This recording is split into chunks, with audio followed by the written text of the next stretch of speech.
네, 사법논담 두 분과 함께합니다. 천하람 변호사 모셨고요. 어서 오세요. 예, 전남 수천의 천하람입니다. 장윤미 변호사 모셨습니다. 어서 오세요. 네, 안녕하세요. 네, 오늘은 좀 아주 다른 이야기로 한번 좀 시작을 해봤으면 하는데 네. 이상한 변호사 우영우라고 혹시 보십니까? 저는 솔직히 보지는 못했고요. 예, 요즘 세간의 화제인데. 그러니까요. 예. 장 변호사님 보신다던데요? 보셨어요? 저는 보고 있는데 야 이건 진짜 명품 드라마다. 어떤 이게 점에서? 단순히 연기나 스토리라인뿐만 아니라요. 제가 정말 감동을 받았던 게 원래 악마나 신 안에 디테일이 있다라고 하잖아요. 이 변호사가 형사 기록을 이렇게 스르륵 넘겨보는 장면이 있어요. 그게 한 2, 3초 나오거든요. 근데 저희가 실제로 형사 사건 수임해서 하면 형사 기록 제일 첫 장에 증거 목록이 편철돼 있어요. 근데 증거 목록이 편철돼 있더라고요. 그 드라마 속 형사 기록에. 그냥 이게 대사로 처리되거나 오래 잡은 장면이 아니었어요. 그냥 한 2, 3초 지나갔는데 야, 이 제작진 분들이 진짜 깨알같이 디테일이 엄청 강하네. 네, 제가 좀 놀랐었습니다. 실제 기록 어디 갖다 쓰시니까 그럼 큰일 날 텐데. 그러니까 완전 실제는 아니라도 이렇게 뭔가 이렇게 비슷하게 만드시지 않았을까? 그러니까 그런 갑자기 것도 대통령 모니터가 생각이 나네. 저도 그 생각이 들었어요. 대통령도 이렇게 허술한데. 결제하신 직후라고 하지 않습니까? 또 갑자기 이렇게 공격이 푹 들어오십니까 또? 예. 드라마 얘기하길래 마음 편하게 있었어요. 너무한 거 아닙니까? 항상 지금? 긴장을 놓치면 안 돼요. 그래야 되겠습니다. 네, 또 지금 그 말씀이니까 쓸데없는 거 변호사분들 보니까 그 기록 볼 때 이 엄지손가락 꼭 고무 끼더라고요. 고무를 그러니까 한 장 한 장 넘기기 편해서 그런 거죠. 그렇죠. 네, 판사님들도 끼시고 검사. 필수품입니까 그게? 완전 필수품입니다. 거의 필수품이죠. 그러니까 침무치기 뭐하니까. 그리고 기록을 볼 수가 없어요. 잘 안 넘어가거든요. 그러니까 근데 이제 요새는 이제 전자소송을 많이 하니까 맞아요. 처음에 이제 몇 년 전에만 해도 조금 이제 폼 잡는 사람들만 아이패드 이런 거 들고 다니고 그랬어요 법정에. 근데 요새는 좀 많이들 들고 다니고요. 좀 바뀌어요. 지금 펄프도 안 나는 날에서 왜 종이 낭비를 그렇게 그렇죠. 많이 해? 그래서 요새는 맞습니다. 민사소송은 전면 전자화가 돼 있어서 출력을 할 필요가 없고요. 형사소송이 이제 기록을 복사해야 되는데 약간 좀 후진적인 느낌인데 그것도 한 몇 년 있으면 전자소송 한다 그러더라고요. 그러니까 또 쓸데없는 거죠. 무슨 종이도 그러니까 펄프도 안 나는 이러니까 왜 활자는 커가지고 그렇게 페이지 수를 많이 잡아먹어요? 그러니까요. 노령의 판사님들도 많지 이게 않습니까? 또 예교상 지금. 글자 크기, 그 자간 그리고 줄간격도 규격도 다 다 있거든요. 다 규칙이. 있어요? 예. 있죠. 그래요? 예, 판결문도 딱 쓰는 통일 규격이 있는 거예요? 있습니다. 판결문 예. 규격이 있고 그걸 저희가 그래서 따라서 그거에 하는 맞춰서 저희도 의견서를 내죠. 그렇습니까? 네. 예. 쓸데없는 게 궁금해요. 근데 아무튼 저 우영우 보고 제 아는 동생도 연락 와서 막 로스쿨 가고 싶다고 막 그래서 오히려 그걸 보고 이제 정신 차리라 그랬죠. 왜 그러니까 꿈을 짓밟으면 서울대 수석하고 로스쿨 수석했으면 거의 천재준 건. 그렇죠. 굉장히 뛰어난 뭐 문과에서는 좀 쓸만하다 뭐 그 정도죠. 세게 나오는데. 본인이 몇 등 했는데? 저요. 네. 저는 채용 결정될 때까지는 거의 엄청 잘했죠. 이 자랑질. 네. 훌륭하십니다. 맞아요. 김현장이 계셨어요. 네. 그 후로 술을 너무 많이 먹어서 총기가 다 없어졌어요. 넘어갈게요. 예. 네. 지금 조금 전에 이제 우영우는 세간의 화제고 세간의 논란은 사적 채용 논란이거든요. 그렇죠. 일단 잠깐 정치 잡담하고 여기서 사법적 측면이 좀 몇 가지가 있는 것 같습니다. 그거 좀 추출해서 얘기할 텐데 일단 좀 어떻게 평가하는지부터 한번 좀 두 분 들은 그 입장을 좀 들어보고 싶은데. 저는 일단은 모든 게 다 부메랑이다. 저희가 이제 문재인 정부 초창기 때 캠코더 인사에 대해서 비판을 많이 하지 않았습니까? 회전문이니 이런 얘기도 했었고. 네, 그게 이제 캠프 코드 더불어민주당의 약자였던 것 같은데. 근데 사실은 우리가 생각해 보면은 캠프 인사가 초기 대통령실 인사로 많이 가는 게 좀 당연한 일이거든요. 아니 캠프 사람 안 데려가면 누굴 데려가요? 근데 그때 저희도 사실은 비판을 많이 했었습니다. 그래서 이제 저희도 이제 부메랑을 맞고 있는 거라고 생각하고. 그런데 이제 그 중에서도 사적 채용과 관련해서 저는 대통령실의 해명이 반쪽짜리라고 봐요. 어떤 점에서? 캠프에서 열심히 하고 능력을 인정받은 인재들이 대통령실에 오는 게 뭐가 문제냐라고 하는 건 맞는 말이에요. 그런데 국민들께서 이제 화를 내시는 지점은 그 사람들이 사적 인연이 있었기 때문에 캠프에 갈 수 있었던 것 아니냐라는 거거든요. 바로 그 점이죠. 예, 사실 그렇지 않습니까? 그러니까 사실은 캠프 때부터 얘기가 돼야 되는 거죠. 그렇죠. 그러니까 이제 물론 그게 이제 캠프 때는 온다는 사람 막지 않고 초기에는 본인이 아는 사람 위주로 하는 게 뭐 당연하다면 당연한 일이지만 이분들을 대통령실이라는 공적 기관으로 갖고 갈 때는 저는 국민들에게 선제적으로 그러니까 좀 먼저 그러니까 대통령실에 이 사람들 합류시키기 전에 이런 논란이 있을 수 있는 사람들이라는 거 아는데 근데 이 사람들이 캠프 초기부터 왔고 도왔고 이런 식으로 우리가 합도 맞추고 뜻도 맞춰 왔으니 조금 양해를 부탁드린다.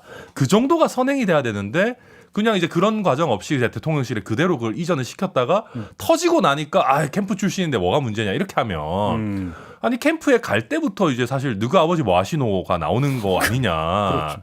라는 그런 게 있는 거죠, 사실은. 그러니까 바로 그 점인데 저도 이제 그 캠프에서 능력이 검증됐으니까 쓴다 좋은데 근데 왜 공교롭게 그때 당시 윤석열 후보 캠프는 그렇게 후보 지인의 자제들이 많이 그러니까 그러면 결합을 해서 일을 했느냐. 이걸 그냥 우연의 일치라고 볼 수 있는 거냐. 사실 이 문제가 있잖아요.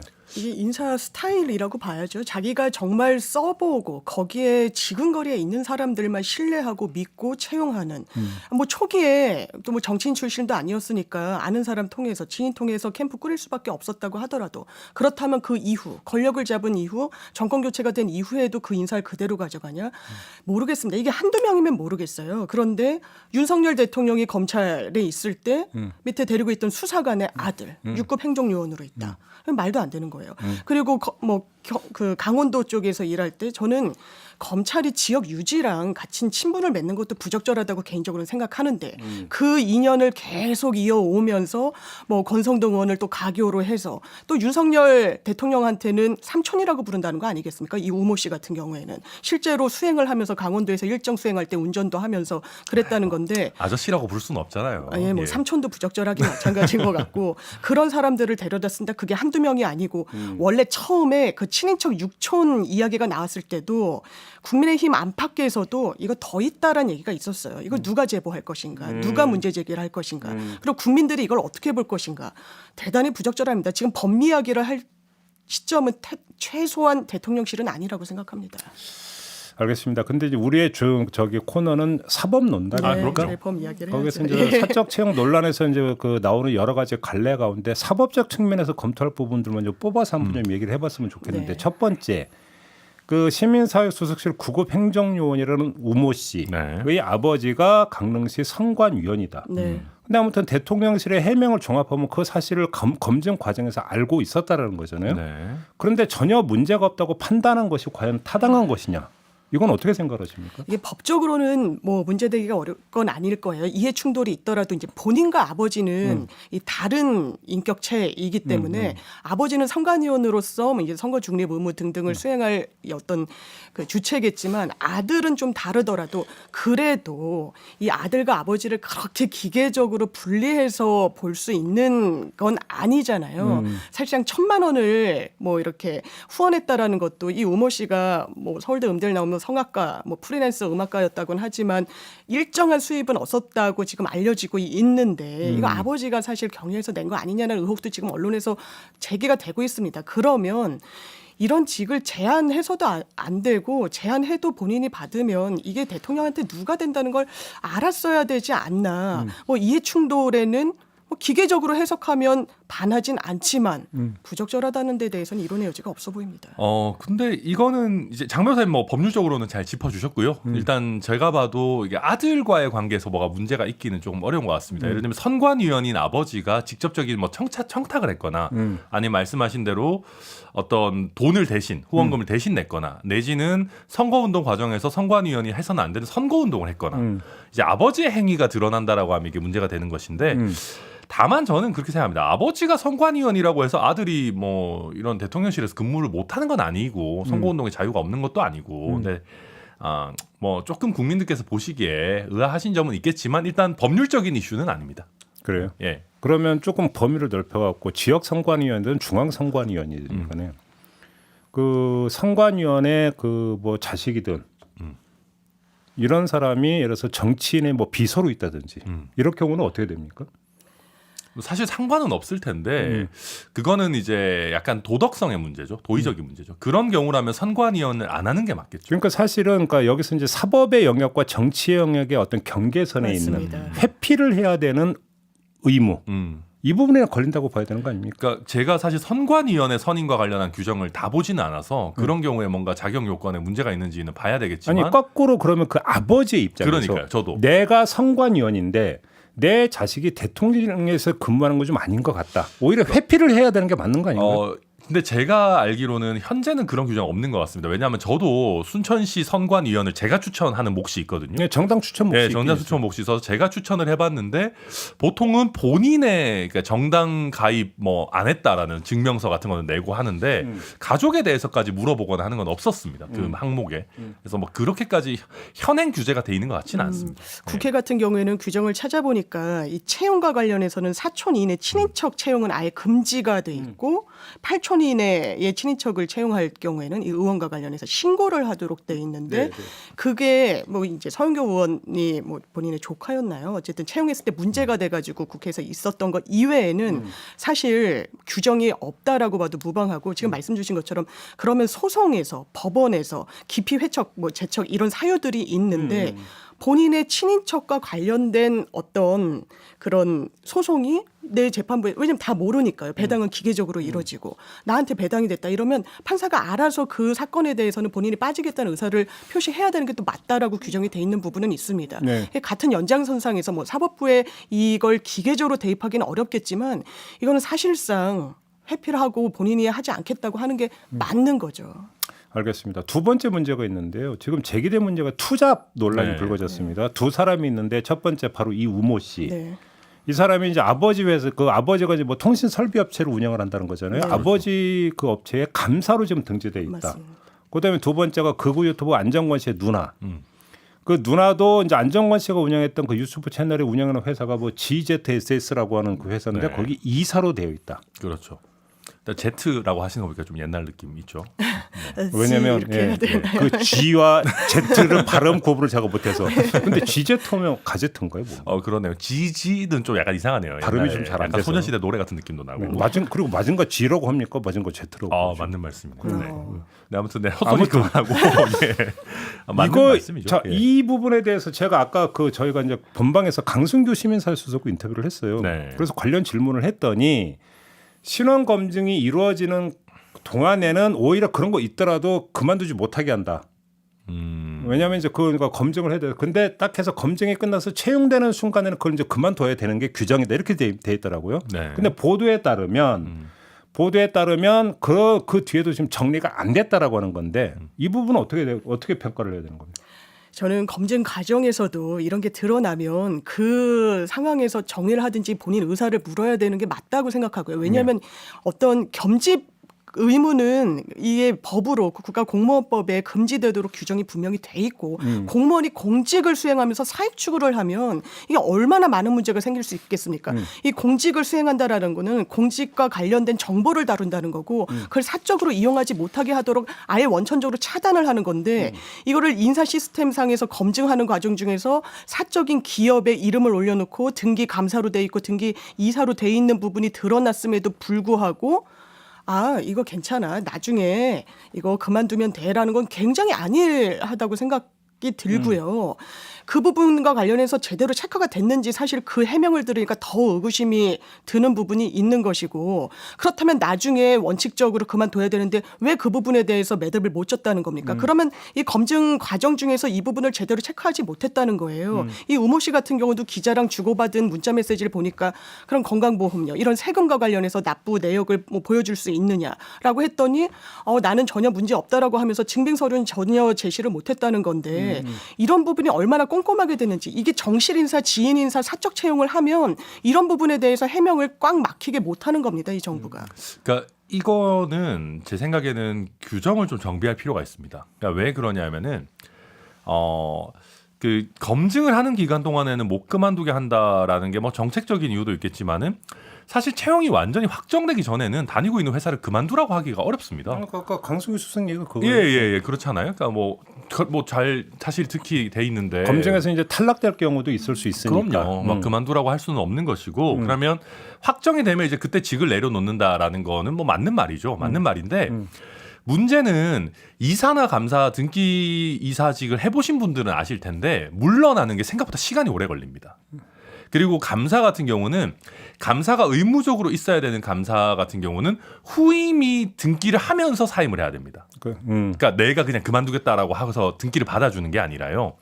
그래서 저는 국가공무원법의 겸직 금지 규정에 이런 경우 이게 퇴임이나 사임에 시간이 소요되는 경우에는 그 사임 절차를 밟는 것을 저는 그걸로 봐야 된다고 봐요. 그러니까 왜냐하면은 이게 타임이 좀 겹치는 문제가 있을 수 있으니까. 그러면 이런 경우는 예외적으로 사임 의사 밝히면 그 겸직 의무 그러니까 겸직 금지 의무를 이행한 걸로 본다라든지 그런 걸 좀 둬야 되고요. 그걸 못 둔다고 하면 이 사람이 이 프로세스를 끝나는 걸 기다렸다가 임용을 해야 되는데 그러니까 이제 급히 임용해야 되는 경우에는 그게 조금 문제가 생길 수 있어서 네. 그러니까 저도 국민들께서 보시기에 별로 안 좋아 보이는 거는 저도 충분히 이해하고요. 특히 안정권 씨 누나 같은 경우에는 왜 GZSS에 있는 걸 알고도 임명했는지 저도 인사 담당자에게 당수를 날리고 싶은 생각이지만 그것까지 알고도 했는데 왜 연좌제라는 얘기가 왜 나옵니까? 그러니까요. 그래서 저도 당수를 때리고 싶지만은 당수. 그와 별개로 이거는 제도적인 보완이 좀 필요한 부분이다. 네, 라고 봅니다. 알겠습니다. 자, 이 정도로 하고요.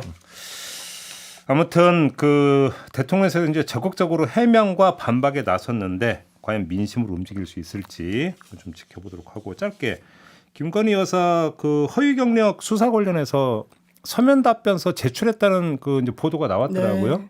자, 그러면 거의 이제 마무리 경찰 수사에서는 마무리 수순이라고 봐야 되는 거죠. 그렇죠. 소환은 안 할 테니까요. 그렇죠. 그래서 이제 그럼 무혐의로 하느냐, 검찰로 네. 넘기느냐 이게 남은 겁니까? 맞습니다. 어떻게 지금 전망하세요? 검경 수사권 조정된 이후에 과거에는 경찰이 모든 사건을 뭐 불기소 의견을 달더라도 검찰의 기록을 송치했어야 되는데 이 부분이 바뀌면서 본인들이 이거는 기소해야 된다, 이거 재판에 넘겨야 되고 혐의점이 좀 있다라고 하는 사건에 한해해서 검찰로 넘기게 됩니다. 네. 저는 이 시점에서 어제도 그 서울 경찰청장이 최근에 기자들이랑 간담회 가지면서 양이 너무 많아서 좀 뭐 분석하고 있다, 뭐 보고 있다, 검토하고 있다 이렇게 뭐 답변을 내놨던데 그게 그렇게 오래 걸리니까. 오래 걸릴 일 아니라고 보고요. 왜냐하면 이게 하루 이틀 사이에 제기된 문제도 아니고 네. 뭐 고발장이 접수된 지도 꽤 지났고 법리 검토가 엄청 어렵지도 않습니다. 그렇다면 이 부분과 관련해서 경찰이 어떤 선택을 할지 저는 예측키로는 이게 무혐의해서 검찰에 송치조차 안 하는 건 너무 부담이 될 거예요. 넘길 거다. 예, 송치할 넘길 거라고 보십니까? 겁니다. 그러면 검찰의 어떤 몫으로 넘어가게 되고 검찰이 좀 고민을 하게 되겠죠. 그리고 이게 뭐 정치적인 걸 떠나서라도 지금 드러난 혐의들, 뭐 게임 협회에서 이사직으로 했던 거 직인이 찍혀 있고 날인이 찍혀 있는 것도 이 뭐 대표이사의 날인도 아니었고 날짜도 하나도 맞지 않고 다 이미 다 나온 이후에 경력증명서를 떼야 되는데 뭐 재직증명서로 뗐다든지 뭐 이런 지연 말단적인 것까지 다 총망라하면 대단히 이상해요. 이게 허위 경력이라는 부분을 향해서 가고 있는 증거들이 상당히 많기 때문에 저는 대한민국의 법과 원칙 윤석열 대통령께서 견지하신다면 본인의 부인에 대해서도 그대로, 왜냐하면 부인은 치외법권 영역이 아니잖아요. 공소권이 중지되거나 하는 공직자가 아니기 때문에 법과 원칙대로 엄정하게 처리하시면 된다라고 생각합니다. 검찰에 송치될 거라고 보십니까?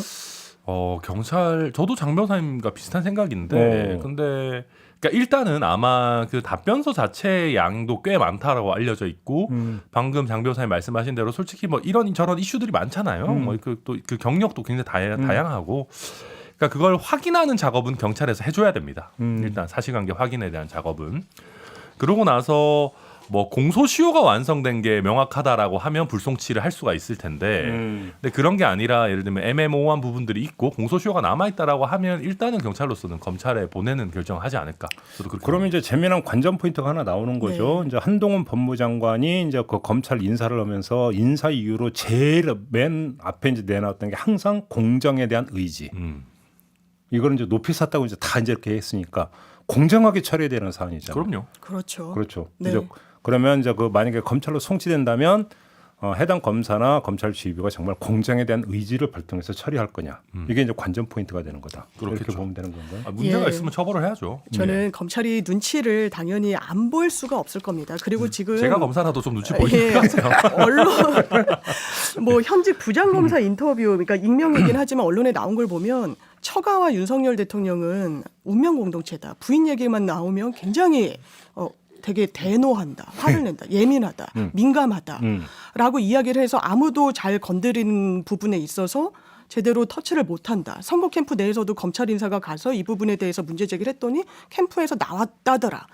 약간 김건희 여사는 약간 윤석열 대통령의 아킬레스건 같은데 이 부분을 검사 내부에서 어떻게 다룰까요? 눈치를 안 볼까요? 근데 하나의 변수는 저는 윤석열 대통령 지지율이라고 생각합니다. 30% 초반이면 뭐 국정 운영의 동력도 없지만 지금 판을 벌리고 있는 전 정권을 향한 수사뿐만 아니라 지금 여러 가지 수사에 대해서는 상당히 힘을 잃을 수밖에 없어요. 검찰이 눈치를 안 보겠습니까? 그렇다면 이것도 어떻게 됐든 뭐 법과 원칙 이야기하지만 이런 정치적인 상황 그리고 여건에 따라서 수사 방향은 좀 바뀔 수밖에 없어 보입니다. 그러니까 저는 모르겠습니다. 장 변호사님 말씀처럼 대선이 5년 가까이 남아 있는 상황에서 검찰들이 정치권의 눈치를 그렇게 볼지는 잘 모르겠습니다. 왜냐하면은 이게 돌고 도는 거거든요. 제가 아까 계속 뭐 부메랑 이런 얘기 하지만은 사실은 문재인 정부 초중반기 정도만 해도 정권 교체될 가능성이 거의 없어 보였어요. 뭐 저희 당에 뭐 마땅한 대선 후보도 없고.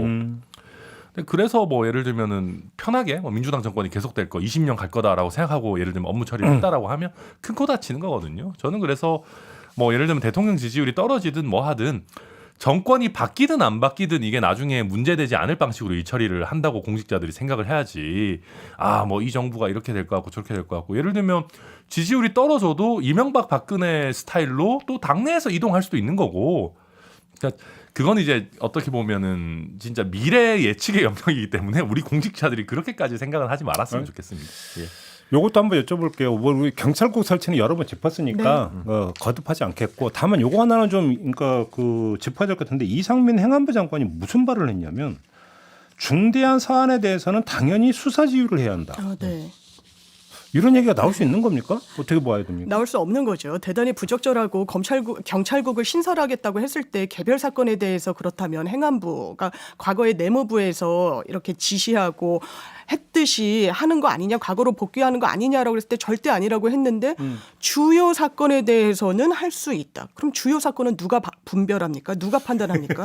행안부 장관 본인이 분별하는 거 아니겠습니까? 예. 내가 봤더니 이거 대단히 중요한 사건인데 이거 내가 좀 지휘 좀 해야겠다. 그런 제동자치를 만들지 않기 위해서 외청으로 별도로 이 정부조직법을 다 개정해가면서 만들어 놓은 거예요. 시스템으로. 그것을 돌이키면서 여론의 어떤 지적에 대해서는 아니라고 했지만 결국에는 계속해서 언론의 검증을 거치니까 이런 내심의 의사가 실토가 되는 거라고 저는 생각합니다. 예. 저는 이거는 모르겠습니다. 제가 경찰에 관련한 모든 법 규정을 알고 있는 게 아니라서 잘 모르겠지만 법률의 근거가 없이 수사 지휘를 하면 안 됩니다. 말이 안 되는 거죠. 말이 안 되는 거죠. 예를 맞습니다. 들면 뭐 그 법률의 근거가 법무부 장관과 검찰총장의 관계에서는 있죠. 있는데 있음에도 불구하고 수사 지휘를 하는 것은 항상 논쟁의 소재가 아니 됩니다. 근데 윤석열 대통령은 수사지휘권 폐지한다고 했잖아요. 그러니까요. 예, 검찰에 대한 수사 지휘권은 폐지하겠다고 했지 않겠습니까? 그래서 저도 수사지휘권을 검찰에 대해서는 없애고 경찰에 대해서는 새로 신설하는 형태로 가겠다라는 거는 말이 안 된다고 생각해요. 맞아요. 예. 그러니까 이게 예를 들면 어떤 치안이나 그러니까 수사 이외의 여러 공권력 작용에 대해서 지휘는 할 수 있겠죠. 내지는 뭐 의견을 줄 수는 있겠지만 근데 수사 영역에 대해서 행안부 장관이 수사 지휘를 하겠다. 이거는 저는 조금 안 맞다고 생각하고요. 저도 이 뉴스 보고 저는 눈을 의심한 게 이건 나올 수 없는 발언인데 이게 말이 안 되는데 이거 혹시 뭔가 맥락이 거세되고 네. 뭔가 좀 잘못 전달된 거 저는 그 생각까지 했었어요. 예, 제가 알기로 이게 문답 과정에서 있었는데 처음에는 아니다 그럴 리가 없다라고 하다가 계속 기자가 물으니까 주요 사건에 대해서는 할 수 있지 이렇게 맥락이 있었던 걸로 저는 알고 있습니다. 근데 아무튼 뭐 어쨌거나 저쨌거나 이상민 장관도 법관 출신이고 뭐 법을 잘 아시는 분일 테니까 이거는 법의 근거가 없으면 못 합니다. 판사 출신이죠. 예, 네, 예. 그래서 시행령 시행규칙을 고쳐서 하겠다는 건데 그게 그래서 저는 시행령으로 이거는 그러니까 할 수 있는 영역이 아니에요. 그러니까 제가 이제 경찰국에 대해서 여러 영역이 있고 뭐 백보양보해서 우리가 그 조직 내부에 대한 구성은 대통령령으로 할 수 있는 영역이 좀 더 큽니다. 뭐 그렇지 않다고 보는 법조인들도 계시지만 근데 그럼에도 불구하고 수사지휘의 영역은 아무리 조직 내부의 일이든 뭐든이라고 해도 그거는 저는 최소한 입법부에서 어떤 법적인 근거를 만들어 줘야지 할 수 있는 거라고 저는 봅니다. 그러니까요. 예. 이거는 성립될 수 있는 이야기가 아니다. 이 점은 좀 분명히 좀 못 박으면서 가장 아껴놨던 주제를 지금부터 이야기를 한번 해보시죠. 왜 그렇게 놀라십니까? 네, 뭔가 해서 했습니다. 되게 골치 아픈 주제인데요. 우영우 얘기 아니었어요? 제가 역시. 대우조선해양 하청 네. 노동자들의 파업에 대해서 불법이라고 규정을 했습니다. 네. 참 대한민국에서 참 아주 익숙한 장면이죠, 사실은. 네.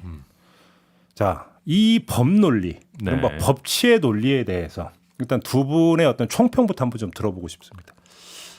이게 장기 과제와 단기 과제가 엇갈리는 측면입니다. 그러니까 이게 그러니까 장기 과제로는 우리 하청 구조 그리고 이게 뭐 하청을 거듭하면 거듭할수록 임금이 이제 쭉쭉 떨어지는 그 우리 여러 노동의 네, 맞아요. 뭐 이중 구조, 삼중 구조 얘기하지 않습니까? 2차 하청, 3차 하청 예, 쭉쭉 네. 내려가니까.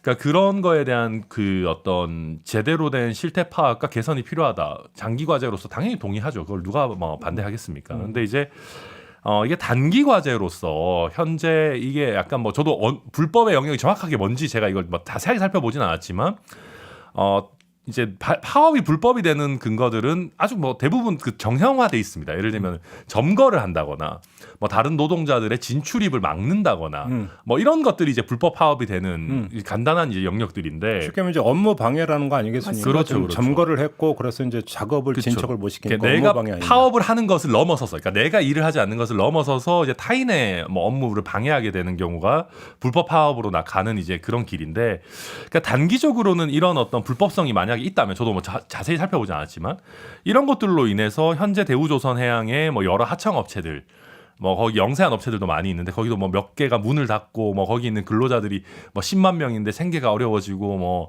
대우조선해양이 뭐 작년에 1조 얼마 뭐 손실을 봤는데 뭐 이럴 수 있는 거냐라는 얘기들이 이 단기와 장기의 이 어떤 모순점들이 생기는 거거든요. 그러니까 이제 뭐 법 집행을 하는 입장에서는 뭐 이 내재된 장기적인 모순점을 풀어낼 수 있으면 좋겠지만 그건 너무 오래 걸리는 일이고 뭐 단기적으로 이걸 빨리 정상화시키고 싶다라는 의지가 강해지는 거는 일단 좀 여기서 어쩔 수 없는 잠깐 면이 대우조선해양 사례에서 벗어나서 일반론으로 한번 여쭤보고 싶은데 원래 파업이라고 하는 게 업무 방해 아닙니까?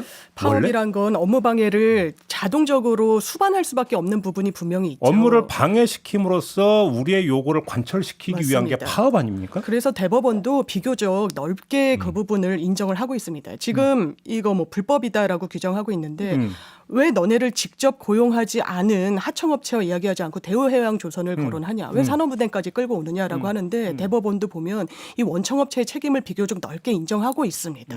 이 부분과 관련해서. 그리고 점거 자체가 불법인 건 아니고요. 이 천하람 변호사님 말씀 주신 것처럼 이게 완전히 업무 자체를 못할 정도로 이게 전면적인 점거를 한다든지 그러니까 부분 점거 같은 거는 법에서도 허용을 하고는 있습니다. 그래서 이런 부분과 다 따져서 불법성을 검토해야 되고 그렇다면 지금 현 시점에서 이 과거에 굉장히 조선업이 좋지 않았을 때 한 30% 정도 삭감을 했다는 거잖아요, 임금을. 지금 조선수주 1위라고 얼마나 많이 기뻐하고 다들 그랬습니까? 다시 정상화 궤도에 올랐다 해서. 그러면 그 고통을 참으라고 할 땐 참고 지금 다시 1위하고 그랬던 그 이익에 대해서는 전혀 나눌 수가 없겠다. 저는 과거에 지급받지 못한 급여까지 달라는 요구는 정당한지 한번 따져봐야 되겠지만 최소한 향후 앞으로 받는 급여에 있어서는 인상이 당연히 돼야 되는 게 맞는 것인데 이 부분을 국민과 정부가 너무 오래 기다렸다라고 하면서 공권력을 투입할 걸 넌지시 시사한다. 저희 용산 참사 이런 부분과 관련해서 이런 어떤 아픔이 채 가시지 않았다라고 생각합니다. 그런 부분이 떠올릴 수밖에 없고 보수 정부는 어떤 노조에 이런 시위가 있으면 접근법이 동일하구나라고 국민들 생각하실 겁니다. 그러니까 우선 그 진행자께서 질문하신 부분은 기본적으로는 맞습니다. 예를 들면 집회 시위 그리고 노동자의 파업은 기본적으로 불편과 방해를 야기하는 겁니다. 그렇죠. 그럼에도 불구하고 우리가 헌법에서 기본권으로 보장해주고 있는 것이거든요. 다만 이제 그 대법원에서도 어지간하면 업무 방해라고 안 보는데 예를 들면 폭력성이 결부가 된다거나 아까 말씀드렸듯이 전면적으로 뭐 예를 들면 출입구를 막는다거나 뭐 다른 이제 최근에는 노노 갈등들도 꽤 심각해서 네. 그러니까 파업에 참여 안 하는 노동자들을 협박한다거나 뭐 예를 들면 그런 부분들이 있는 경우에는 이제 어쩔 수 없이 뭐 위법 파견으로 위법 파견이란다 불법 파업으로 보게 되는 경우들이 생깁니다. 아무튼 근데 이제 저는 좀 얘기하고 싶은 게 법을 너무나 말 그대로 액면 그대로 글자 그대로 해석을 해가지고 자꾸 공권력을 그러니까 들이대 버리면 악순환이 되게 많았잖아요. 이렇게 접근을 해야 되느냐는 문제 하나가 있고 네. 두 번째는 원청과 하청과의 어떤 그 고질적인 관계 문제라고 하는 거 어제 오늘 얘기 아니잖아요. 맞습니다. 뭐 하면 좀 법적으로 좀 정비 좀 하면 안 됩니까? 근데 어려운 문제입니다. 이게 왜냐하면은 임금 수준을 정하고 채용 수준을 정하고 하는 것들이 기본적으로는 사적인 자치의 영역입니다. 예를 들면 2차, 3차 협력 업체에서 적은 돈을 주고 고용을 하겠다고 했을 때 근로자들이 그 조건에 응해서 일을 하게 되면 사실 그 조건으로 근로계약이 체결되는 건 아니 아니겠습니까? 그러니까 임금을 얼마 올려줄 건가가 아니라 네. 누가 보더라도 이건 원청하고 얘기 안 하면 이거 안 풀리는 문제가 있잖아요. 사실 그렇죠. 그러면 그러니까 원청의 어떤 책임성을 부과하는 법률 이런 것들이 좀 정비가 돼야 되는 거 아니냐. 그런 부분들이 사실은 산업재해 영역에서 그러니까 최근에 안전과 관련한 영역에서는 많이 도입이 됐었습니다. 이제 뭐 그러니까. 원청의 책임성 강화하는 영역으로 됐는데 이게 임금과 관련한 영역에서는 그러니까 원청이라는 범위를 어디까지 볼 거냐 이런 부분들이 애매합니다. 예를 들면 100% 자회사가 아닌 경우들도 있고 아니면 심지어는 지분 관계가 없음에도 불구하고 현실적인 영향력만 미치는 경우들도 있습니다. 그러니까 조선산업을 보면은 그러니까 아까도 잠깐 인터뷰에서 잠깐 나왔는데 하청업체라는 게 거의 대부분이 사실은 인력 알선업체거든요. 맞습니다. 그리고 뭐 예를 들면 그 업체에서 일하던 사람이 나가서 차린 뭐 소사장제 같은 그런 느낌의 거고. 업체들이 많죠. 그러니까 뭐냐면 그것이 어떤 독립된 어떤 하나의 어떤 그 공사 부문을 도급을 받아가지고 그 부분을 진행하는 게 사실 거의 아니거든요. 그렇죠. 그냥 인건비 받아가지고 사람 그러니까 그 좀 모집해갖고 다시 넣어주는. 맞습니다. 이거는 인력 알선업체를 하고 있는데 여기서 하청업체가 알아서 풀으라고 하면 하청업체가 풀 수 있는 재량이 없잖아요, 사실. 그래서 직고용을 사실 하지 않으려고 비용 절감을 하기 위해서 이런 하청업체를 끼고 인력 도급업소 같은 곳들을 끼고 인력을 쓰는데 사실 거기에 정 직원들이랑 동일한 일을 하는 거잖아요. 급여 차이는 상당한데. 그래서 이걸 아마 법률로 규정하기는 상당히 어려울 거예요. 이걸 원청에 대해서 책임을 부과하는 그럼 책임의 범위를 어디까지 할 것인가. 급여 관련해서 어떻게 할 것인가. 그래서 대법원 판례로 이런 구멍들을 메워주고 있는데 똑같은 일을 하는데 파견업체에서 이 상시 고용된 기간이 뭐 2년 이상이면은 뭐 직고용을 하라든지 이런 식으로 의무 범위를 넓혀주는 방향으로 이 부분을 해결하고는 있는데 그러면 또 기업으로서는 비용 효율이 제1 원칙이다 보니까 그 기간이 도가기 전에 해고하고 계약 해지하고 이런 게 반복되는 거죠. 그러니까 뭐 예를 들면 노동 정책에 대해서 저희가 뭐 논할 것은 아니지만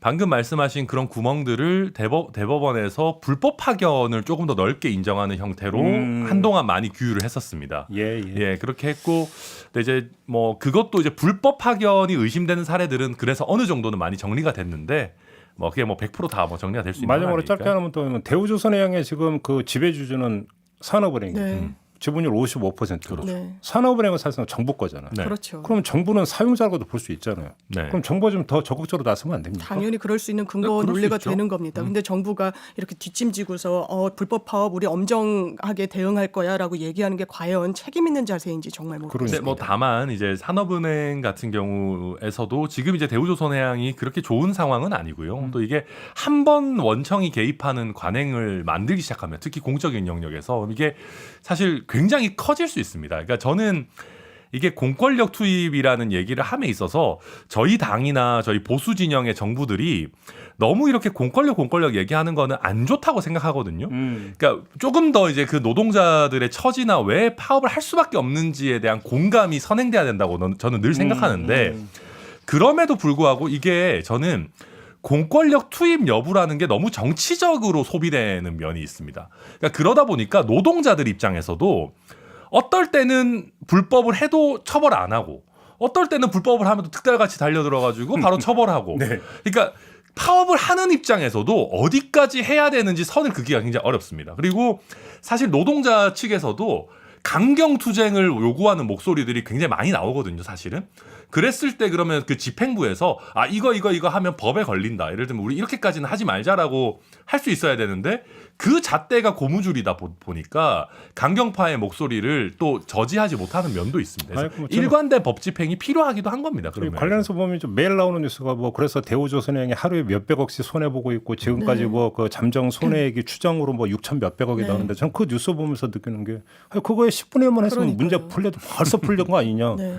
그런 거잖아요. 그냥 뭐예요, 이게 안전 도대체? 선행을 만들지 이제- 않겠다는 이유에서 손 놓고 있는 거죠. 그러니까 예를 들면 이제 뭐 따져봐야 되겠지만 뭐 무리한 요구를 그렇다고 뭐 다 들어줄 수는 없는 거니까요. 네, 네. 알겠습니다. 네. 근데 마무리하기 전에 지금 뭐 그 속보가 나오고 있는데 특별 사면이 좀 되게 구체화됐나 봐요. 네. 네.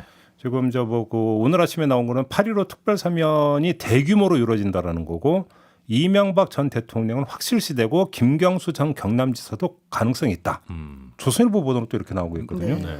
상당히 지금 뭔가 좀 윤곽이 굉장히 잡힌 것 같은데. 구체적인데 네. 저는 이렇게 실제로 이뤄지면 상당히 좀 후폭풍이 있을 것 같습니다. 일단 김경수 지사 저는 사면할 필요 있다라고 생각하지만 어제도 홍준표 대표가 당장 그 김성태 의원에 대해서는 징계하면서 대여 투쟁을 굉장히 강경하게 이끌었던 사람에 대해서는 하면서 김경수 지사를 풀어준다고 한다? 이거 뭐냐라고 해서 직격을 날렸었어요. 이게 당내에서 분란의 여지가 될 수 있고 그리고 이명박 대통령 같은 경우에는요.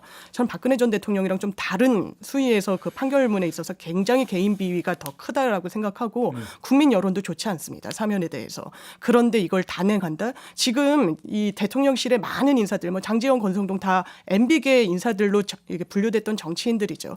그 연장선상에서 과거에 본인들의 어떤 그런 지도자를 다시금 이렇게 해주는구나라고 국민들 생각하실 겁니다. 이게 지지율에 전혀 좋을 게 없는 상황이라고 저는 생각합니다. 그러니까 이런 동료 정치인들에 대한 공감 능력의 절반만이라도 노동자들을 위해서 왜 이래? 너무 좋은 말씀 많이 하시는데. 네, 뭐 동료 정치인들에 대한 잣대는 뭐 엄청 뭐 관대해요. 관대해요. 뭐 몇 년 형 받아도 막 사면해야 된다. 17년 받아도 정치적 그냥 희생양이다. 뭐 그러는데 뭐 불법 파업 조금 해가지고 사실은 징역 1년도 안 나올 거에 대해서는 또 굉장히 엄격하고.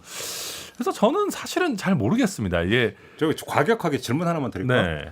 사면이 일반 사면도 있고 특별 사면도 있잖아요. 네. 일반 사면은 국회의 동의를 받아서 하게 되어 있죠. 네. 그러니까 일반 사면은 사실상 비범죄화입니다. 그러니까 어떤 범죄 자체를 범죄가 아닌 걸로 만들겠다라는 정도 수준. 그러니까 그냥 화끈하게 예. 아예 특별 사면이라고 하는 걸 아예 없애버리든지 그거를 국회 동의 절차를 밟는 걸로 바꾸면 어떨까? 저는 그렇게 해도 된다고 봐요. 네. 그래도 저는 특별 사면이라는 게 필요한 이런 또 당위성은 있어서 대통령의 권한으로 두는 것 자체에 대해서는 이거 하려면 헌법 개정이죠. 헌법 개정이죠. 예, 또. 근데 저는 이게 이제 원래 사면이라는 이 제도를 두는 것이 사법제도가 덜 정착이 됐을 때 그리고 이제 너무 과격하고 강한 형벌이 남발하던 시절에 이게 사실 임금님의 은전이었죠. 그렇죠. 그래서 예. 그런 이제 말 그대로 그 사면을 베푸는 그런 것이었는데 이제는 사실은 사법부도 어느 정도 정비가 됐고 우리나라의 경우에 뭐 대통령한테 이렇게까지 사면을 할 권한을 줄 필요가 있나 저는 헌법 개정할 때 꼭 한번 살펴봐야 된다고 진짜 아이러니가 사면하면서 맨날 내세우는 명분은 국민통합인데 네.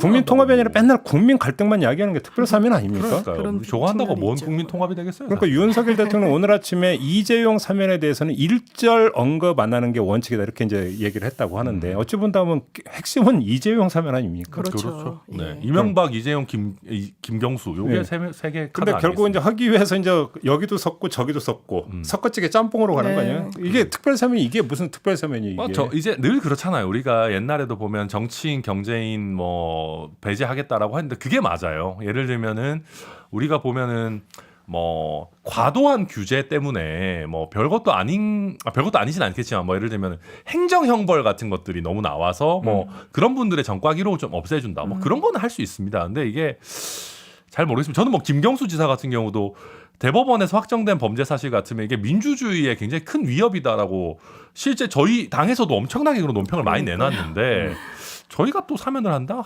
좀 앞뒤가 안 맞는 것 같아요. 알겠습니다. 아무튼 진짜로 이렇게 나오는지 뭐냐면 이게 아니 땐 굴뚝에 연기 나랴 뭐 네. 이런 얘기 뭔가 있듯이 취재는 됐을 것 어제부터 뭔가 스멀스멀 이제 피어오르는 게 있어서 네. 윤곽이 잡힌 거 아닌가 싶은 생각이 좀 들어갔고 뭔가 전과가 없으니까 좀 억울한 느낌이네요. 뭐 있으면 사면 받고 뭐 그럴 수도 있었을 텐데. 예. 만드세요. 혹시 뭐 그렇게까지는. 예.